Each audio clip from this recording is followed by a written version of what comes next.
અબડાસા તાલુકાના સણોસરા ગ્રામ પંચાયતના વિસ્તારમાં આવતા બેન્ટોનાઇટના ઉદ્યોગમાં મંજૂરી ન લેતા સરપંચ શ્રી મીડિયા સમક્ષ રજૂઆત કરી, જેમાં સણોસરા જૂથ ગ્રામ પંચાયતના સરપંચ શ્રી પરેશસિંહ જાડેજા દ્વારા જણાવવામાં આવ્યું કે સણોસરા ગ્રામ પંચાયત વિસ્તારમાં આવતા બેન્ટોનાઇટ ફેક્ટરીઓ 5 જેટલી આવેલ છે, જેમાં બેન્ટોનાઇટ ફેક્ટરીમાં રોજગારીઓ ભરાઈને બહાર જાય છે અને જેમાં ઘણા માણસો પણ કામ કરે છે અને મોટા મોટા બાંધકામ પણ થઈ રહ્યા છે, પણ જમીન એને થયા પછી જમીનમાં બાંધકામ માટે પંચાયતના બાંધકામ પ્લાન્ટ એને હુકમ નકશા રજૂ કરવાના હોય છે, પણ આજની સુધી કોઈ પણ બાંધકામની મંજૂરી લીધેલ નથી, જેમાં માણસો કામ કરે છે તેઓ ક્યાંના છે, ક્યાંના રહેવાસી છે, તેઓના પણ કોઈ ખાતામાં જાણ કરેલ નથી કે પછી મંજૂરી લીધેલ છે કે શું. તારીખના એનેની મંજૂરી મળ્યા પછી આજની સુધી કોઈ મિલકત વેરો પણ ભરેલ નથી, કારણ કે બાંધકામની હોય જ મંજૂરી લીધેલ નથી, જેથી યોગ્ય તપાસ કરવામાં આવે તો મસ્ત મોટું કૌભાંડ બહાર નીકળે તેમ છે. હું જાડેજા પરેશસિંહ બનુભા, સરપંચ સંગઠન પ્રમુખ અબડાસા તાલુકો અને સરપંચ સણોસરા જૂથ ગ્રામ પંચાયત આજ રોજ એટલે કે મા ન્યૂઝ હોય કે કોઈ પણ મીડિયા સમક્ષ આજે લેટર પણ મેં મોકલ્યો છે, પણ અમારા સણોસરામાં આવેલ લગભગ 5 ઉદ્યોગો બેન્ટોનાઇટના ઉદ્યોગોમાં લગભગ છેલ્લા કોઈ 10 વર્ષ થયા હશે, કોઈ 8 વર્ષ થયા હશે, કોઈ 7 વર્ષ થયા હશે, એને જમીન કરાવ્યા પછી મોટા મોટા બાંધકામ એટલે કે 5000 ફૂટ, 10,000 ફૂટ, 20,000 ફૂટ એવા બાંધકામ થઈ ગયા છે, પણ આજની સુધી એને થયા પછી એની બાંધકામની મંજૂરી પંચાયતને આપવાની થતી હોય છે, પણ હજી સુધી કોઈ પણ ઉદ્યોગવાળાએ અમારી પાસે કોઈ નકશો પ્લાન્ટ મૂકેલ પણ નથી અને કોઈ મંજૂરી લીધેલ પણ નથી, અને બધા બાંધકામ થઈ ગયા છે. બાંધકામ પાછળ આજે 10,000 કે 15,000 ફૂટ બાંધકામ હોય અને એનું જો ટેક્સ આપણે 10 કે 15 રૂપિયા નાખીએ તો પંચાયતની આવક દર વર્ષે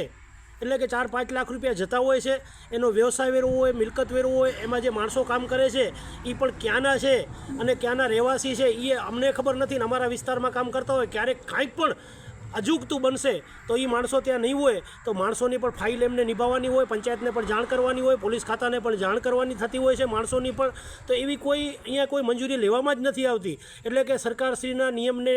નેવે મૂકી અને આ બધા ઉદ્યોગો ચાલતા હોય છે. જો ઉદ્યોગો ગ્રામ પંચાયતને સરકાર સદ્ધર બનાવવા માગતી હોય અને અત્યાર સુધી સરકાર ગ્રામ પંચાયતના હિતમાં નિર્ણય લેતી હોય છે, પણ આ ઉદ્યોગવાળા બધા બેફામ એટલે કે જેને કહેવાય કે ખનીજ ચોરો,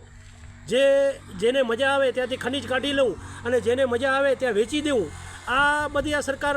સરકારની પડદા પાછળની કામગીરી થતી હોય અને સરકારના આ ઘણા અધિકારીઓની જો એમાં ક્યાંક આંખ આડા કાન કરતા હોય તો અમારી સરપંચ તરીકે મારી એક જ માંગ છે કે મારા વિસ્તારમાં જેટલા 5 ઉદ્યોગો છે એને 10 વર્ષ કે 8 વર્ષ થયા હોય અને એને થઈ ગયા પછી પણ આજની સુધી એના લેઆઉટ પ્લાન્ટ અમારી પાસે આવેલ નથી, એના હુકમ અમારી પાસે ન આવ્યા હોય અને કેટલા વર્ષથી જે મંજૂરી મળી છે એ મંજૂરીના આજની સુધી પૈસા એ ગ્રામ પંચાયતમાં ભરે એવી તમારા મીડિયાના માધ્યમથી એક સરકાર સુધી વાત પહોંચે કે આવા તો ઘણા ગામોમાં આવશે. આપણે પવનચક્કીની વાત કરીએ તો પવનચક્કીવાળા ક્યાંય પણ ટેક્સ પંચાયતને ભરતા નથી, રોડ રસ્તા આટલા ખરાબ કરી નાખવા અને કોઈ ક્યાંય પણ એક પૈસો ભરવામાં ના આવે. એવી જ રીતે અમારો સણોસરાથી બાલાચોડ રસ્તો જાય છે તો બાલાચોડ રસ્તા ઉપર અત્યારે રેલવેનું કામ ચાલુ છે, એ રસ્તો વળી હમણાં આપણા ધારાસભ્ય PM જાડેજાએ મંજૂર કરાવે, પણ રસ્તાની હાલત અત્યારે જોઈએ તો બાલાચોડ ગામ જવું હોય તો દયનીય હાલત થઈ ગઈ છે, કારણ કે રેલવેના ભારી વાહનો જતા હોય અને આ રસ્તા બગડતા હોય તો સરકારશ્રીના પૈસા વેડફાતા હોય. તો ત્યારે આજે સરપંચ સંગઠનના પ્રમુખ તરીકે પણ તમને ખાસ વિનંતી કરું છું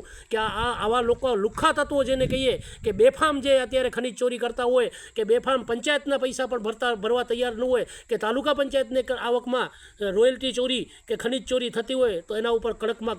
પગલાં ભરવામાં આવે એવી આપણા મીડિયા સમક્ષ અમારી માંગ છે. રિપોર્ટર રમેશભાઈ ભાનુશાલી, નલિયા, અબડાસા, કચ્છ.